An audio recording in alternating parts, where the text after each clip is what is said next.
Hello and welcome to this podcast. Today we are going to be talking about winter depression.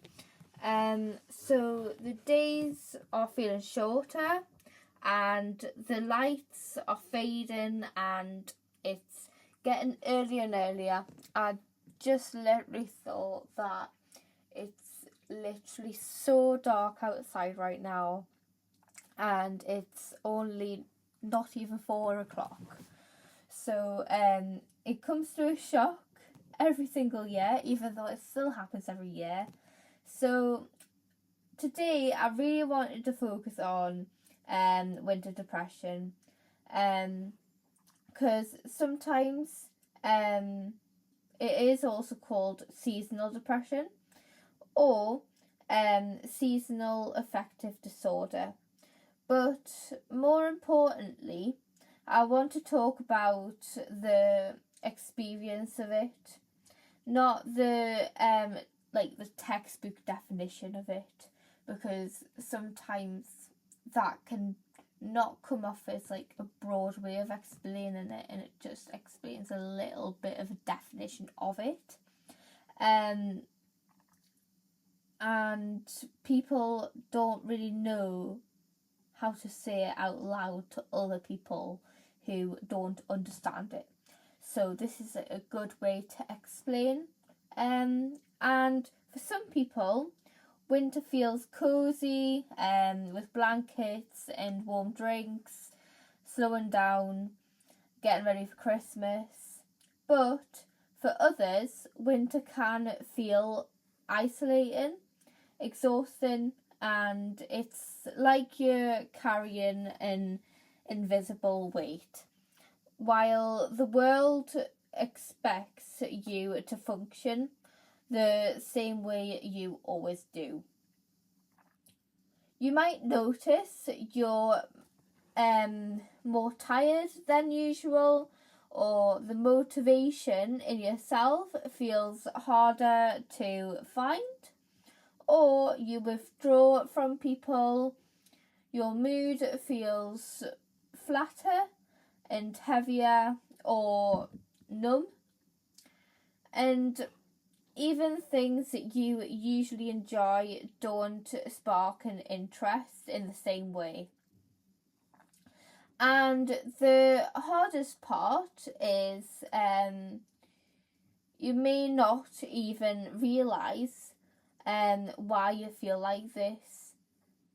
And it can also feel isolating to talk about it as well, because some people might not feel as though they can talk about it as well, which also makes it even worse as well. So winter depression doesn't mean you're weak, and it doesn't mean you're ungrateful, and it doesn't mean you are doing life wrong. It means that your body is adjusting and your mind is also doing that too, and your body and mind is both responding to real changes, like less sunlight or disrupted routines, and more time indoors, and often more pressure to be okay during the holidays. Sometimes it shows up quietly, sometimes it hits all at once. It just depends on individual circumstances and what has happened in that lead up. And sometimes it feels like you're just surviving until spring. If you're listening to this and thinking that sounds like you, I want you to hear this clearly. You're not alone in this, and you don't have to minimize what you're feeling just because others seem fine. I guarantee you most people are feeling the same, or if not similar, because the massive change between summer and winter. There's no single fix for winter depression, but there is small things that we can do to help, and there's not as much pressure, but we can do this to support ourselves. So we can let ourselves rest more than usual, getting enough sleep, getting outside during daylight, even briefly, because I get that it's really cold outside at the minute, but just to breathe in some natural air and just even walking for like 3 to 5 minutes. And keeping some kind of routine, even a gentle one. Talking to someone you trust about how you're feeling and how you're doing. Reaching out for professional help if things feel overwhelming. We can also do things at home like breathing, like properly, like the 7-11 technique or the 4-9 technique if you can't do the 7-11 technique. And I did explain that in a podcast and also a video as well. So go check that out. We can also do some grounding techniques like the 5-4-3-2-1 method, where you use all your 5 senses: seeing, smell, touch, taste, and hearing. That's the last one. And you pick 5 things you can see, 4 things you can hear, 3 things you can touch, 2 things you can smell, and 1 thing you can taste. And this is good grounding technique, even if you just put your feet on the floor and sort of put your weight on both your feet, 1 of each, and just like balance yourself out and take notice of how much pressure you're putting on the floor, and if one side of your body feels more pressured than the other one, or notice how you're feeling in general. It just takes yourself away from the moment from time to time. And it's just as important to being kind to yourself during this season. So you don't have to be productive all of the time, because that can in turn burn yourself out because you're doing a lot. And you don't have to feel cheerful just because it's winter. Because don't feel pressured to like act a certain way or like be happy all the time, because that's not like what everyone can do. Not everyone can be happy all the time. Everyone has their sad moments. And you don't have to be pretend you're fine as well when you're not. And that can sort of help other people understand how you're feeling, and in turn be aware of like what's happening, say. And winter doesn't last forever. Even when it feels very long, it kind of feels endless, because especially when you're in England, it just feels so long, because the darkness starts to creep in at least in September and doesn't finish until like February, March time. March is like the starting to get to the end point. and it's gonna come soon. Like, we're already in December, it's a week until Christmas. So, like, once Christmas is over, like, that's when everyone's like, like, now everything's finished, really. Like, we've had events on, everyone's been going out for the Christmas events. What a fright me. Alexa's gone off, hold on. Alexa, stop. What if, right? But as I was saying, so I'm just saying about how, well, we have got the, after Christmas, we've got Easter to look forward to.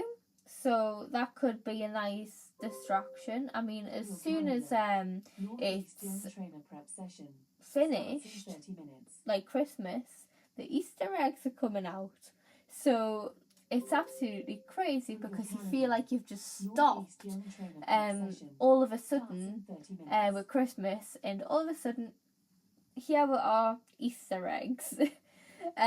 So it's just finding that sort of like thing to look forward to. So like, try and make yourself, even just to go on single dates with yourself to different places, or ask a friend out, or do something that you enjoy, even if it's just colouring or reading a book. You're doing something that helps yourself, and in turn be more motivated because you end up doing things you love. And also there's research talking about if you jump, I think it's about 30 times. If you jump 30 times in the morning, I haven't actually tested this out. I keep on meaning to, but I keep on forgetting at the same time. But in the morning when you wake up, jump 30 times for about 2 weeks, and that's when you start noticing the difference of you feeling motivated and you want to jump in the morning because you feel like you notice a difference. And I feel as though that might help with the sort of feelings of sadness during winter because of the dark nights and the dark mornings, to sort of wake yourself up, because I feel really tired. I don't want to get out of bed because it's so cold in the morning, honestly. And at the minute I've got my teddy bear fleece on, so it makes it worse in a way. But if you get out of bed, and even if you're making your coffee, when you get downstairs, just waiting for the kettle to stop brewing, and just keep on jumping. It doesn't have to be 30 minutes because some people won't be able to do that. But even if it's like 10 times, and build yourself up after a long time to see if you can do 10, 20, 30 jumps, it can sort of make yourself look forward to the morning. Anyways, me rambling. And it is, like, as I said before, it is okay to be not okay. And basically, it's okay to also take a break as well and slow down, because the days are shorter at the end of the day anyway because of winter. So it's even more difficult to be able to start your day and everything like that, because all we want to do is go into bed and even just be warm underneath the covers, or have a hot water bottle on with a cup of tea or a hot chocolate or whatever. But it's okay to do that.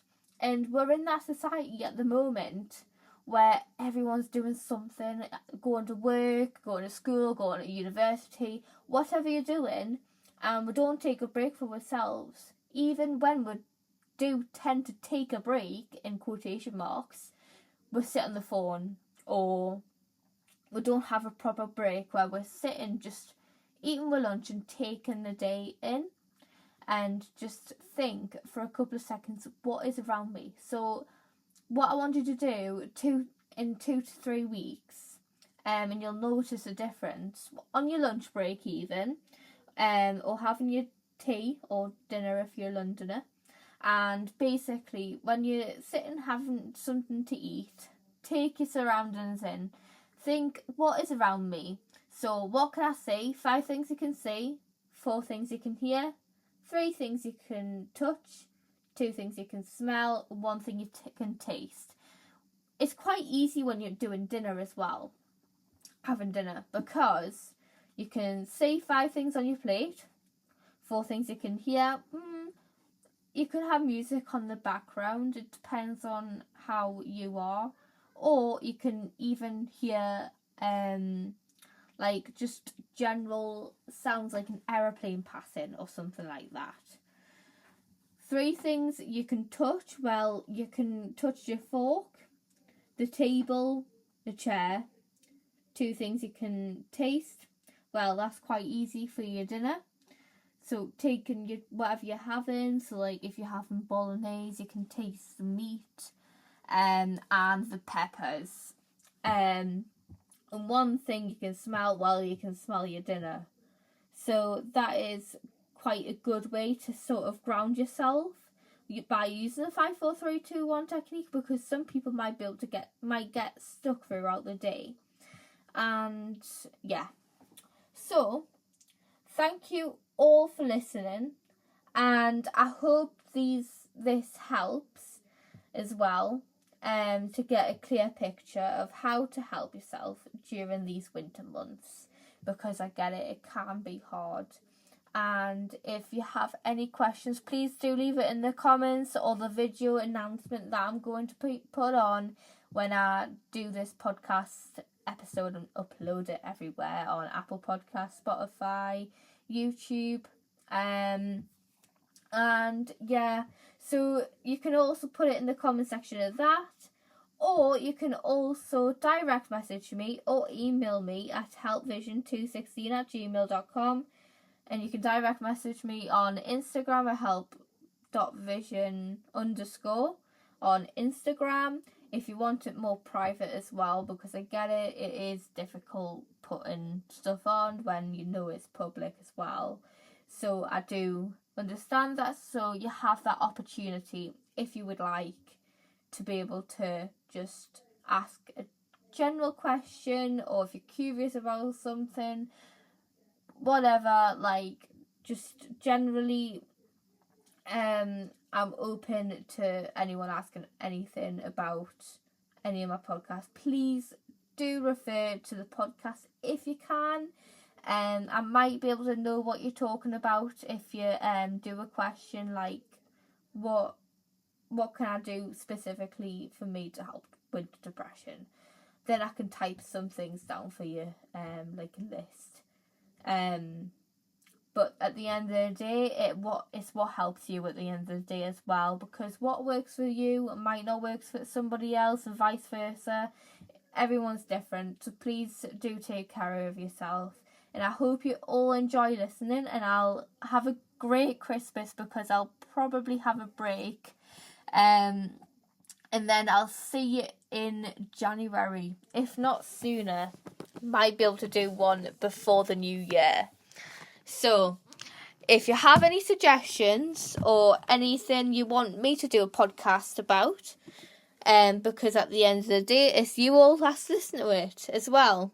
So, I like everyone to have a chance for them to listen to something that they enjoy as well. So thank you all for listening again, and please take care over these winter months as well. And yeah, have a great rest of your Christmas, and yeah, see you all later.